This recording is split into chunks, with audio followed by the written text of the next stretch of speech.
The Adventures of Pinocchio, Chapter 6. Pinocchio falls asleep with his feet on a foot warmer and awakens the next day with his feet all burned off.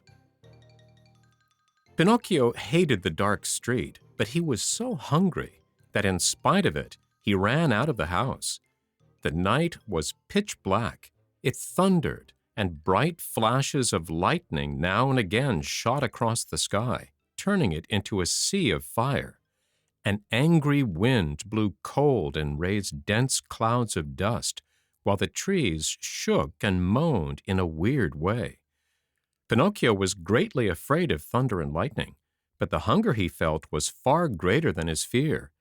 In a dozen leaps and bounds, he came to the village, tired out, puffing like a whale, and with tongue hanging.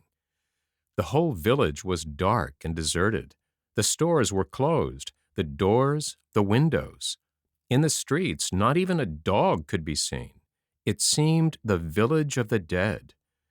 Pinocchio, in desperation, ran up to a doorway, threw himself upon the bell, and pulled it wildly, saying to himself, "Someone will surely answer that." He was right. An old man in a nightcap opened the window and looked out. He called down angrily, "What do you want at this hour of the night?" "Will you be good enough to give me a bit of bread? I am hungry." "Wait a minute, and I'll come right back," answered the old fellow, thinking he had to deal with one of those boys who love to roam around at night, ringing people's bells while they are peacefully asleep. After a minute or two, the same voice cried, "Get under the window and hold out your hat." Pinocchio had no hat, but he managed to get under the window just in time to feel a shower of ice-cold water poured down on his poor wooden head, his shoulders, and over his whole body.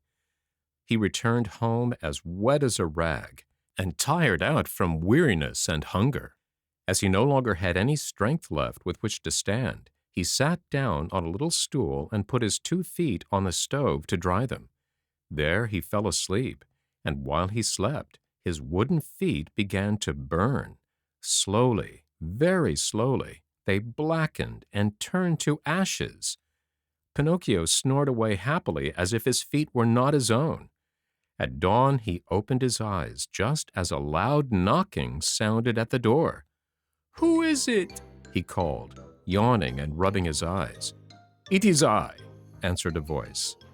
It was the voice of Geppetto.